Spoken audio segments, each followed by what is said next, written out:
Hello students, नमस्कार। मैं हूं अरुण सर और आप देख रहे हैं मेरा चैनल फोर्थ नीड। इस वीडियो में हम लोग ये मैट्रिक्स चैप्टर के ऑब्जेक्टिव गेस क्वेश्चन को सोल्व करने जा रहे हैं। तो बने रहिएगा मेरे साथ वीडियो के अंत तक। और चलिए अब स्टार्ट करते हैं सोल्व करना। देखिए, पहला क्वेश्चन है for two matrices A and B, यानी दो आव्यूह ए और बी के लिए ए बी का ट्रांसपोज क्या होगा। ये एक फॉर्मूला है, आपको याद करना है कि ए बी के प्रोडक्ट का जो ट्रांसपोज होता है वो बी ट्रांसपोज और इनटू ए ट्रांसपोज, यानी ये डी के इक्वल होगा। तो इसका करेक्ट आंसर क्या हो जाएगा? डी। याद कर लीजिएगा, ये फॉर्मूला है। इसी प्रकार से आते हैं सेकंड क्वेश्चन पे कि फॉर एनी स्क्वायर मैट्रिक्स, किसी भी वर्ग आव्यूह के लिए, और वर्ग आव्यूह क्या है? ए, यानी किसी वर्ग आव्यूह ए के लिए ए माइनस ए का ट्रांसपोज क्या होगा? सिमेट्रिक मैट्रिक्स यानी सममित आव्यूह, एस्क्यू सिमेट्रिक मैट्रिक्स यानी विषम सममित आव्यूह, या दोनों होगा, या दोनों में से कोई नहीं होगा। ये भी फॉर्मूला है। मैं आप लोग को यहाँ क्लियर कर दूं कि अगर किसी स्क्वायर मैट्रिक्स यानी वर्ग आव्यूह और उसके ट्रांसपोज का सम निकाला जाता है तो ये साइमेट्रिक होता है। ये साइमेट्रिक होता है यानी सममित होता है, जबकि इसके डिफरेंस का जो यानी कोई स्क्वायर मैट्रिक्स और उसके डिफरेंस का, सॉरी, कोई स्क्वायर मैट्रिक्स और उसके ट्रांसपोज का अगर डिफरेंस निकालते हैं तो ये फिर एस्क्यू साइमेट्रिक होता है। ये एस्क्यू साइमेट्रिक होगा यानी विषम सममित हो जाएगा। तो इसका करेक्ट आंसर बी हो जाएगा। तो यहाँ देख लीजिए, ये बी हो गया। फिर आप देखिए थर्ड नंबर क्वेश्चन क्या कहता है। थर्ड नंबर क्वेश्चन कहता है कि matrices A and B will be inverse of each other only if, यानी कि मैट्रिक्स ए और बी का इनवर्स केवल तभी होगा जब, ये भी फॉर्मूला है, ध्यान रखिएगा कि दो मैट्रिक्स है ए और बी, तो उनका व्युत्क्रम यानी इनवर्स व्युत्क्रम तभी पॉसिबल होता है, तभी संभव है जब A B equal to B A equal to I हो। तो इसका करेक्ट आंसर सी हो जाएगा। ये फॉर्मूला है, आपको याद रखना होगा। अब आते हैं क्वेश्चन नंबर 4 पे। क्वेश्चन नंबर 4 क्या कह रहा है? क्वेश्चन नंबर 4 कह रहा है कि the value of x and y if two into, ये मैट्रिक्स दिया गया, प्लस ये एक दूसरा मैट्रिक्स दिया गया है और ये इक्वल है ये तीसरे मैट्रिक्स के। आप देख सकते हैं क्या कह रहा है कि एक्स और वाई का मान निकालें कि अगर टू इंटू मैट्रिक्स इतना प्लस मैट्रिक्स इतना और इक्वल टू इतना। तो आपको बता दें कि इसे कैसे सोल्व करना है। इसके लिए आपको क्या करना है, पहले तो इस टू से इसमें मल्टीप्लाई कर देंगे। मल्टीप्लाई करके देख लीजिए क्या आ रहा है। टू से प्रत्येक एलिमेंट को मल्टीप्लाई करेंगे, ये टू, ये सिक्स हो जाएगा, ये जीरो हो जाएगा और ये 2x हो जाएगा। तो इस तरह से ये मल्टीप्लाई कर लिए और फिर इसमें ऐड कर देते हैं y 0 1 2, ये ऐड करेंगे और ये इक्वल हो जाएगा किसके? ये 5 6 1 8। और अब देखते हैं क्या आता है। तो फर्स्ट एलिमेंट को फर्स्ट एलिमेंट के साथ अगर ऐड करते हैं, ध्यान दीजिएगा इधर कि ये फर्स्ट एलिमेंट को फर्स्ट के साथ, सेकंड को सेकंड के साथ, यानी कोरेस्पॉन्डिंग एलिमेंट को ऐड कर देना है। तो क्या ये आ जाएगा? 2 प्लस वाई आ जाएगा। फर्स्ट एलिमेंट हो गया 2 प्लस वाई, सेकेंड हो जाएगा 6 प्लस 0 यानी 6, थर्ड हो जाएगा 0 प्लस 1 यानी 1, और फोर्थ हो जाएगा 2x प्लस 2। तो यहाँ 2x प्लस 2 लिखे। फिर इक्वल टू, ये कितना के इक्वल होगा? ये हो जाएगा 5 6 1 8। अब आपको पता है कि जब दो मैट्रिक्स इक्वल होते हैं तो उनके कोरेस्पॉन्डिंग एलिमेंट इक्वल आएंगे। तो पहला एलिमेंट है फर्स्ट मैट्रिक्स का 2 प्लस वाई, ये इक्वल हो जाएगा सेकंड मैट्रिक्स के फर्स्ट एलिमेंट यानी 5 के। सोल्व करेंगे तो y क्या आ जाएगा? 5 माइनस 2 यानी 3। इसी तरह से इसी तरह से फर्स्ट मैट्रिक्स का जो ये एलिमेंट है 2x प्लस 2, ये सेकंड मैट्रिक्स के कोरेस्पॉन्डिंग एलिमेंट 8 के इक्वल होगा और सोल्व करेंगे तो x क्या आ जाएगा 8 माइनस 2 यानी 6 और फिर x इक्वल टू 6/2 यानी ये भी 3 आ जाएगा।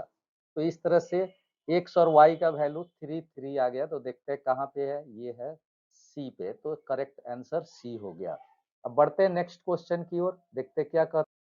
ये देखिए क्वेश्चन नंबर 5 है। 5 में a इक्वल टू दे दिया गया है, मैट्रिक्स b इक्वल टू दिया गया है और फिर कह रहा है कि अगर a स्क्वायर b के बराबर है तो इस अल्फा का वैल्यू क्या होगा। तो देखिए कैसे बनाना है।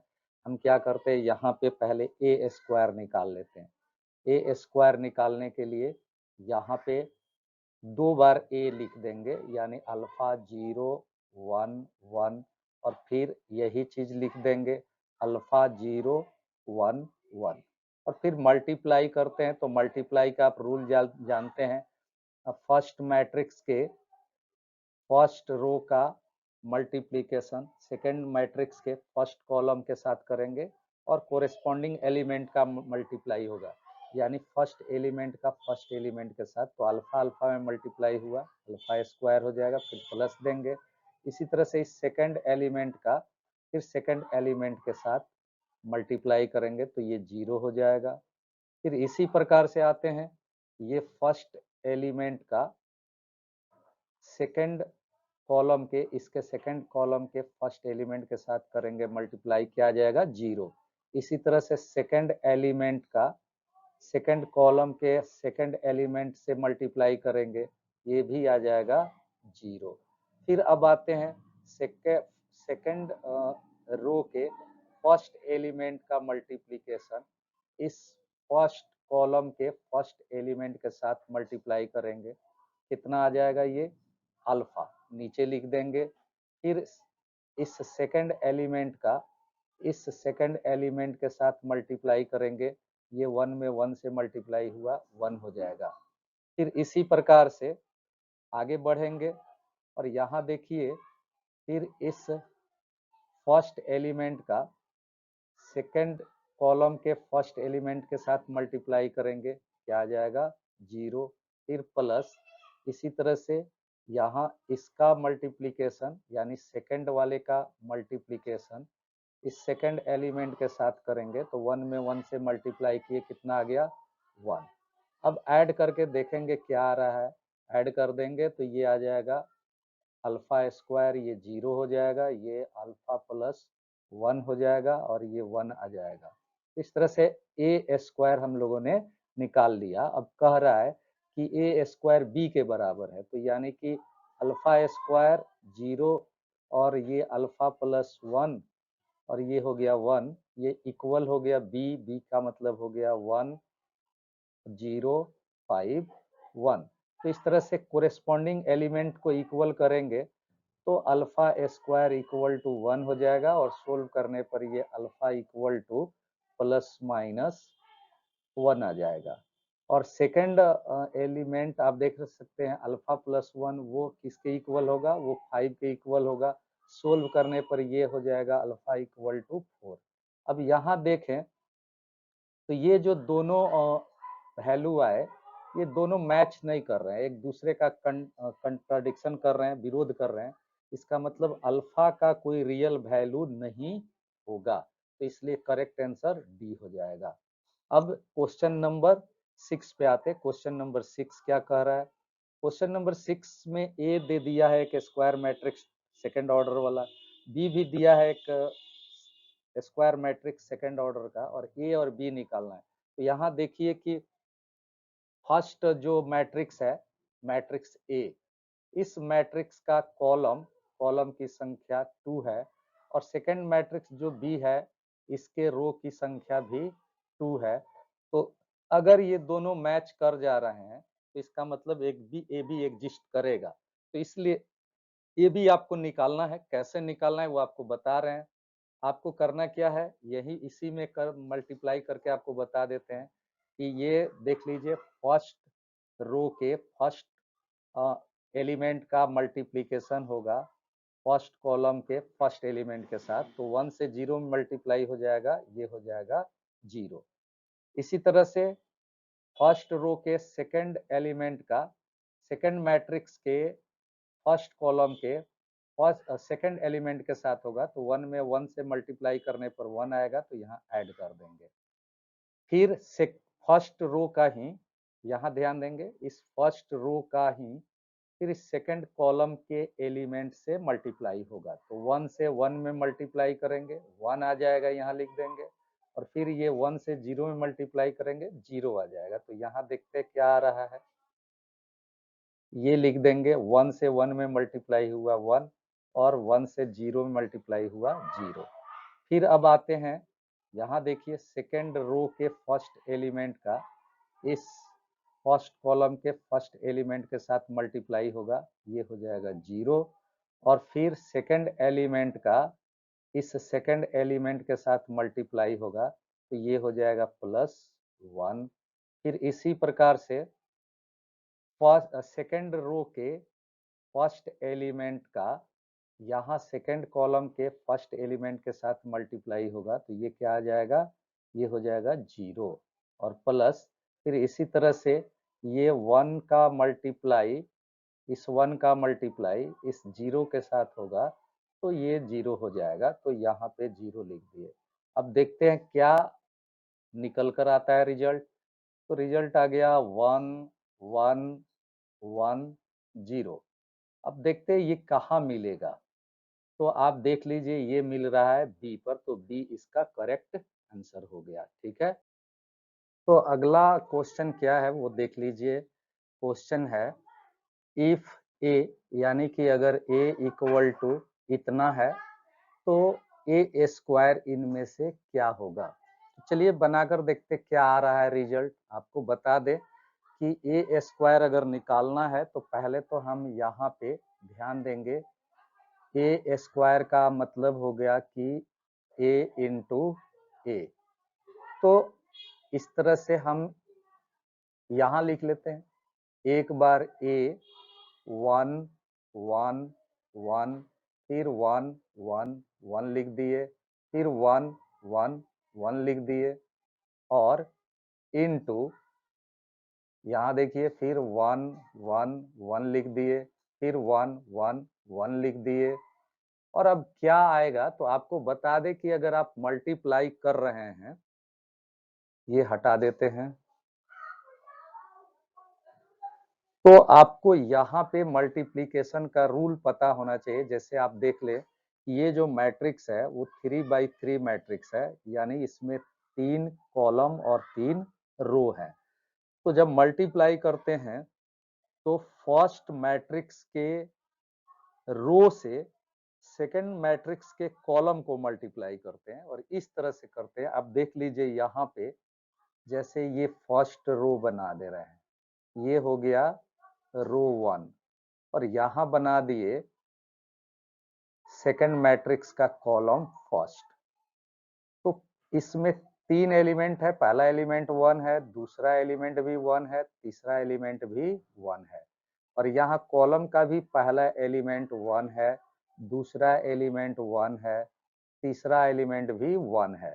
तो अब कैसे मल्टीप्लाई करना है, तो फर्स्ट एलिमेंट का इसके फर्स्ट एलिमेंट के साथ, सेकंड एलिमेंट का इसके सेकंड एलिमेंट के साथ, थर्ड एलिमेंट का इसके थर्ड एलिमेंट के साथ मल्टीप्लाई करेंगे और फिर ऐड कर देंगे। तो इस तरह से यहाँ देखिए क्या आ रहा है, यहाँ आ जाएगा 1 + 1 + 1।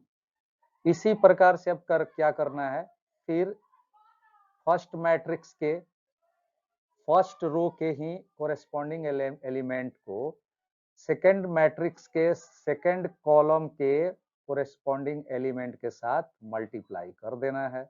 यानी कि अब जरा देखिए, इसको इस तरह से समझा रहे हैं कि इस 1 का फिर मल्टीप्लिकेशन होगा इस 1 के साथ, और क्या आ जाएगा, यहाँ पे आ जाएगा 1, फिर प्लस इसी तरह से सेकंड का सेकंड के साथ होगा, क्या आ जाएगा, ये भी आ जाएगा 1, और फिर थर्ड का थर्ड के साथ होगा, तो थर्ड का अगर थर्ड के साथ होता है, ये भी क्या आ जाएगा, 1 आ जाएगा। बस यही रूल है। इसी प्रकार से अगर आप चाहें, यहाँ पे थर्ड कॉलम भी बना सकते, तीसरा कॉलम के प्रत्येक एलिमेंट का मल्टीप्लिकेशन फर्स्ट रो के इसी रो के पहला एलिमेंट का पहला एलिमेंट के साथ, तो फिर यहाँ 1 आ जाएगा। इसी तरह सेकंड का सेकंड के साथ होगा, फिर 1 आ जाएगा और फिर पुनः 1 आ जाएगा। बस अब इसी प्रकार से आपको क्या करना है, यहाँ पे रो 2 बनाना है। रो 2 में भी 3 एलिमेंट है, फर्स्ट, सेकंड, थर्ड, ये प्रत्येक 1 है। और फिर से आपको इसी तरह से सेकंड मैट्रिक्स के फर्स्ट कॉलम के प्रत्येक एलिमेंट के साथ आपको मल्टीप्लाई करना है। यानी कि फर्स्ट एलिमेंट का मल्टीप्लीकेशन फर्स्ट के साथ, सेकंड के साथ और थर्ड का थर्ड के साथ। फिर क्या आ जाएगा, ये भी 1 + 1 + 1 आ जाएगा। और यहाँ भी फिर 1 + 1 + 1 आ जाएगा। फिर यहाँ भी 1 + 1 + 1 आ जाएगा। इस तरह से सभी के सभी एलिमेंट एक ही आ जाएंगे, ये सब सेम आ जाएंगे।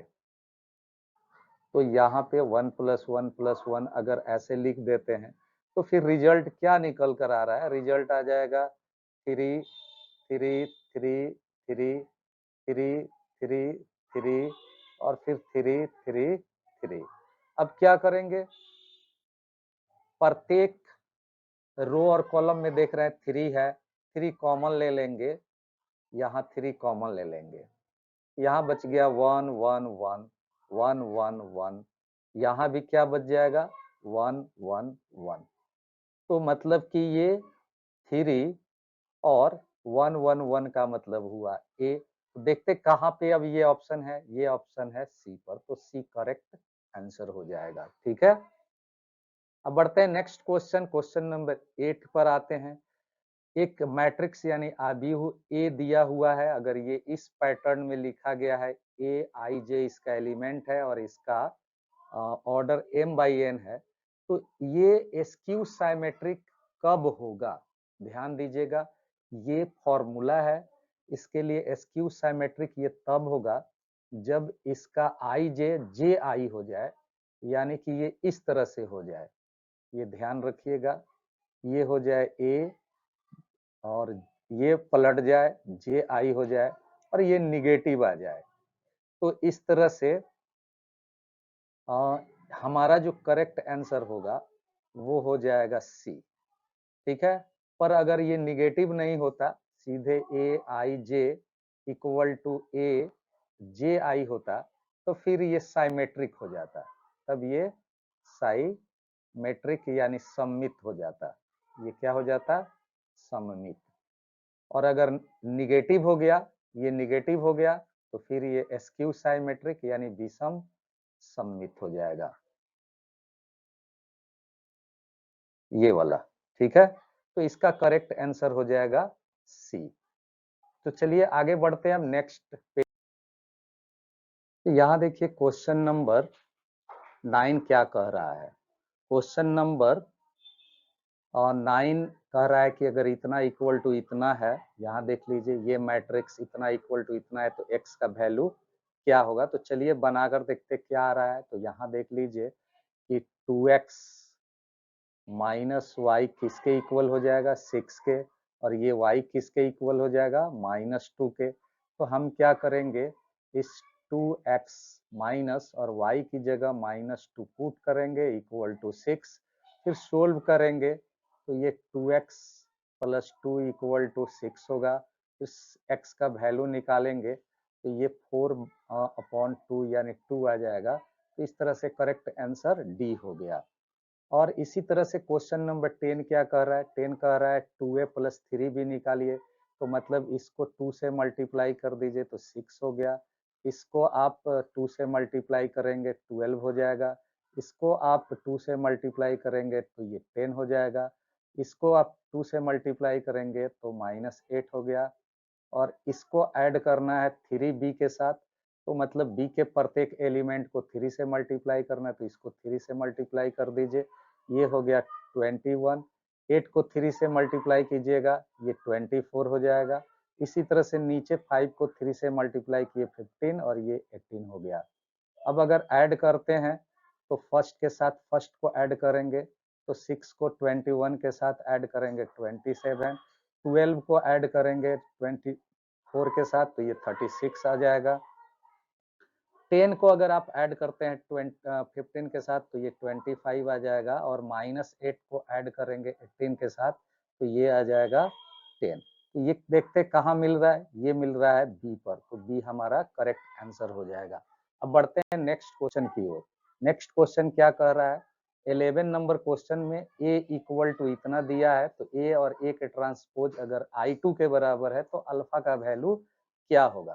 तो इसके लिए आप देख लीजिए, यहाँ इक्वल टू छूट गया, हमने इक्वल टू डाल दिया। तो आपको करना क्या है, यहाँ पे a लिख देना है, cos alpha minus sine alpha, और यहाँ पे साइन अल्फा, और ये कॉस अल्फा, और फिर प्लस देना है। और ए का ट्रांसपोज के बारे में आपको पहले से पता है कि जिसका भी ट्रांसपोज निकालना है उसके रो को कॉलम बना देना है। तो इसके रो में कॉस अल्फा और माइनस साइन अल्फा है, तो हम इसको कॉलम बना दिए। सेकंड रो में साइन अल्फा और कॉस अल्फा है, तो हम इसे सेकंड कॉलम बना दिए। अब ऐड करेंगे फर्स्ट के साथ, फर्स्ट ऐड करेंगे तो ये 2 कॉस अल्फा हो जाएगा। सेकंड के साथ सेकंड ऐड करेंगे तो ये प्लस माइनस कट के 0 हो जाएगा, इसी तरह नीचे 0 आ जाएगा, और ये आ जाएगा 2 कॉस अल्फा। अब ये किसके इक्वल है, ये इक्वल है I2 के। I2 मतलब सेकंड ऑर्डर वाला आइडेंटिटी मैट्रिक्स, तो वो कितना होगा, वो होगा 1 0 और 0 1। तो इस तरह से ये जो फर्स्ट एलिमेंट है वो फर्स्ट एलिमेंट के इक्वल हो जाएगा, सेकंड सेकंड के इक्वल होगा, पर दोनों तो सेम ही है इसलिए कोई एक ले लेंगे। तो यहाँ 2 कॉस अल्फा इक्वल टू 1 लिखेंगे, सोल्व करेंगे तो कॉस अल्फा इक्वल टू आ जाएगा 1/2। तो इस तरह से cos alpha equal to cos कितना होगा, ये हो जाएगा π/3। So this implies alpha equal to हो जाएगा π/3। तो करेक्ट आंसर कहाँ पे मिलेगा, ए पर। तो ए हो गया करेक्ट आंसर। अब आते हैं क्वेश्चन नंबर 12 पर, जो इस चैप्टर का सबसे लास्ट क्वेश्चन है इस वीडियो का भी। यहाँ पे कह रहा है ए का ट्रांसपोज बताइए। तो ए का ट्रांसपोज का मतलब होता है ए के रो को कॉलम बना देना। इसका रो देख लीजिए ये है, इसको कॉलम बना दीजिए, यानी यहाँ 1 लिख दीजिए, यहाँ -1 लिख दीजिए। इसी तरह सेकंड रो जो आप देख रहे हैं इसको सेकंड कॉलम बना दीजिए। तो ये 2 और 3, तो यही इसका करेक्ट आंसर होगा। अब देखते ही कहाँ पे मिल रहा है, ये आपको मिल रहा है सी पर, तो सी करेक्ट आंसर हो जाएगा। ठीक है, तो इस तरह से फिलहाल इस वीडियो में इतना ही। नेक्स्ट चैप्टर के ऑब्जेक्टिव क्वेश्चन को अगर आप देखना चाहते हैं, सीखना चाहते हैं, तो हमारे नेक्स्ट वीडियो को देखिए। और अगर आपको ये वीडियो पसंद आया तो आप हमारे चैनल फोर्थ मिनट को सब्सक्राइब जरूर करें, शेयर करें, लाइक करें। बहुत मेहनत करके मैंने आपके लिए ये वीडियो बनाया है। तो दोस्तों बहुत बहुत धन्यवाद वीडियो देखने के लिए।